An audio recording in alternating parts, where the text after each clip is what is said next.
Alright, so let's just go from the intro, shall we? I mean, 2 minutes in, we haven't really had anything happen before the disconnect. So let's start to the bottom right-hand side of the map. It is the green Zerg player representing OSC Root. Give it up for DemiLove. Down to the bottom left-hand side, the red Terran player, INnoVation. He's opening with a Reaper Expand against his Hatch Gas Pool play. So early build orders are kind of as we expect them to be so far. Nothing out of this world, nothing we're surprised at.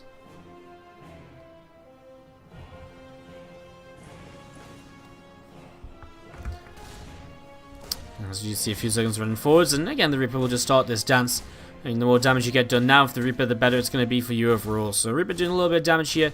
Some Lings taking some shots, and ooh, nice grenade, actually going to pop one of those Zerglings down right away. So that's really nice. You're going to see these Zerglings continue to dance with the Reaper, and another grenade coming down, a bit more damage being done, and a drone just becoming a Spore Crawler in time there. And we do see the Reaper is able to back away and get away over towards the left a little bit. So Reaper pulling back a bit, and we're going to see this Reaper just continue to jump around and look and see what else is happening. What else is happening? A couple more Hellions on the way up. A starport about 75% of the way done. And our Overlord just going to be moving through the main base too, so he gets full scouting information that this is a Hellion-based opening. As this Reaper is still moving around, still blasting Lings, Queens, and all sorts around the place. But it is going to be going down right now as Ling speed kicks in. So this is Reaper falls. Well, INnoVation still have two more Hellions and just a Viking coming up. Wants to shut down Overlords early and just minimize vision, I suppose. And DemiLove, he's not really doing all too much himself at this point. We see a drone moving up towards the third hatchery, so he's going to drop this down. So third hatchery will come into play. And we're just going to be seeing a few Hellions from INnoVation moving through the center of the map, and I guess if you can run by, get some damage done, that'd be great and all. There's two Queens at the front though, there's Zerglings nearby as well, so it's unlikely he'll get too much damage done. He's going to try for it though, and well, he will start to roast those Zerglings. I guess he'll get quite a bit of damage done on these Lings. Already one drone has fallen, and in the main base there's only one Queen ready to go and defend, so there you go, INnoVation. He's enjoyed barbecuing drones today, and right now is no different. 12 workers going down, 13 workers going down. And this isn't 13 workers after losing and taking damage himself. This is 13 workers going down with no damage taken, with him just building up how he wants to back at home. Raven on the way out even, as a Stimpak upgrade starts as well.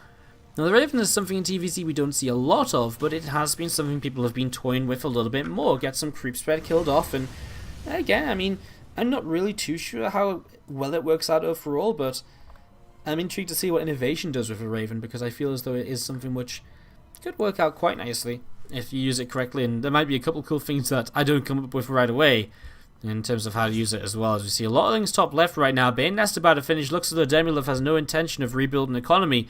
In fact, he has full intentions of just ending this game as soon as possible. So Bane Bus coming in here very soon as INnoVation will have to go in full on defensive mode. Now the Raven shouldn't help too much against the Baneling Bus. In fact, against the Baneling Bus there's only really these Hellions which are on the wrong side of the map at the moment. So this could be okay for DemiLove, better than you might expect.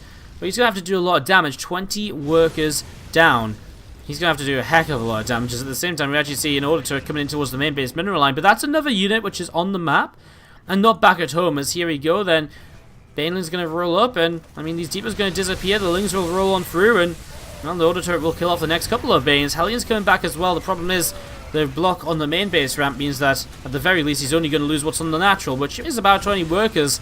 Even losing 20 workers right now pulls INnoVation into an okay position, and DemiLove knows it. GG's out of the game. INnoVation picks up game number 1 of this best-of-3 series. Clean, simple, knew what he was doing, nice attack. DemiLove not ready to defend against those Hellions, and so INnoVation picks up the first game. Whoops, that's not the button I wanted to press. Let's do this. To the bottom left-hand side, it is our teal Terran player, currently teamless. Give it up for the machine, INnoVation. Top right-hand side of the map, our green Zerg player. Our OSC invite for today is DemiLove.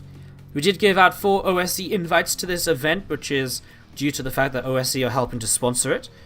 So that's 4 OSC invites, and they are all put on by... they are based on the OSC points. If you don't know what the OSC system is, definitely worth checking out. www.sc2online.com. Basically, OSC is a championship where at the end of the year, the players with the most points enter a large championship bracket. We actually just had ours at the start of 2017. The first week of 2017 we spent staying up all night long, casting those matches night after night. In the OSC Championship number 4 with over $10,000 on the line. Throughout the year, there's a whole bunch of events that partner with them, with the OSC Championship, and we are one of those events that have partnered with OSC. We give away OSC points for all of our weekly events. And because of that, there's extra benefits as well to playing. Basically, you can earn participation bonuses, so for playing the most out of your region, you can get a bonus prize. You can get bounties, so if you take down a player who plays a lot in OSC events and oftentimes wins, you can win money just by beating them. So there's a lot of cool incentives to play in OSC events, and it's a really cool system. So again, check that out, www.sc2online.com for the OSC Championship and the OSC system. Worth looking into if you don't know about it, or if you just heard of it and want to know more. It is cool, it's interesting, and that's why DemiLove is in this. We invited the 4 highest OSC ranking players that were not already in the tournament, and that was Namshar, Snoot, and of course some people declined their invite, but Namshar, Snoot, DemiLove, and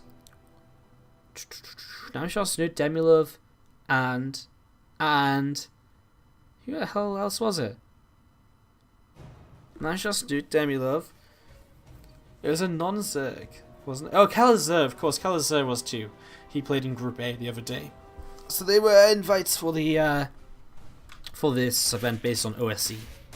Anyways, we talked about OSC for a little bit, so let's talk about the game, where we do see once again INnoVation with the same factory-based opening. I mean, obviously, we can't say it's going to be the same build order overall just yet. We don't know what it's going to be as a follow-up for him for now, but he is just going to be dropping down this factory, and I mean the reactor's going to be coming up on this barracks as well. So reactor about to finish up on the barracks. The noob test carapace is coming in on the natural expansion too, and this zergling from DemiLove just having a little bit of a look around, see what's going on, see what's happening. See an overlord bottom right from DemiLove as well, just obviously trying to scout out, same to the far left, trying to get units in position to see what's going on and where his opponent might be. Noob test carapace from DemiLove is a 4-player map, and sometimes it is worthwhile therefore investing into carapace on this map. Even if you don't like doing it on other maps, just to make sure your overlords get into a good position to be able to scout at a reasonable time. Because it's 4-player, you don't know where to send those overlords. And for example, this overlord right now down to the far south side of the map, well, DemiLove wouldn't be able to scout with this for a long time without Neotized Carapace coming into play. But now that he's got Carapace, he can scout in. He'll see it's a Hellion-based opener, and he's going to be able to see the Cloak Banshees as well. So worthwhile investment, I would say so. But it's kind of one of those game-by-game things. And see this overlord from DemiLove just continuing to move on around. Banshee on the way up then, as you see Demi just popping down the 3rd hatchery as well. For him, still back at home. No real surprises. I guess he's got Link Speed and Pneumatized Carapace, and he's got a bit more gas in the bank to utilize, but he hasn't used just yet. But again, no surprises, nothing we're looking at and being like, whoa, what is that? And she starts up 14 Zerglings now to try and help minimize the potential run-by of these Hellions. And with 3 Queens at the front, it's going to be more than enough to get some good damage done initially to stop those Hellions being able to justify jumping on in towards the bases. So that's going to be nice, and so far INnoVation not able to do anything with these first few Hellions, and 2 more of them coming in from the center and all the way over to the right-hand side. So INnoVation still gathering these units up together, some Queens up on the high ground too, and DemiLove will turn to fight against those Hellions, pushing them back down the right once again. Banshee still coming through the center of the map, and well, a couple of Evo Chambers coming up. The Lair as well is on the way now from DemiLove, so continuing to set up into this as we see the Armory dropping down from INnoVation, just going to make a big Hellbat base attack out of this. And you know what? DemiLove right now only has Lings and Queens against this many Hellbats. This could be very problematic. The Banshee comes in, looks like doing some good damage, and actually the Hellions just going to surround the Queens and then morph into Hellbats, and that's going to be damage being taken all over the place. Lings start to run in, this Spine at the front going to go down before it gets a chance to finish. No cancel either. And well, this Banshee going to continue chasing the Queens away as the Hellbats will just turn their direction, or turn their attention towards the natural expansion. So they're starting to push on over here. A lot of Lings across the map, but a full wall off to help INnoVation defend. A single Marine sitting behind, no Baneling nest to make use of. And uh-oh, that's a massacre once again. A barbecue once more. There's been so many barbecues of drones in this series. Not just this series, but in the previous series of TvZ as well. It's not been a good day to be a drone, as GG is called. INnoVation makes the Hellbat Banshee attack happen to take game number 2 and to close out the series and to close out Group B of the WardiTV Weekly Season 1 Finals.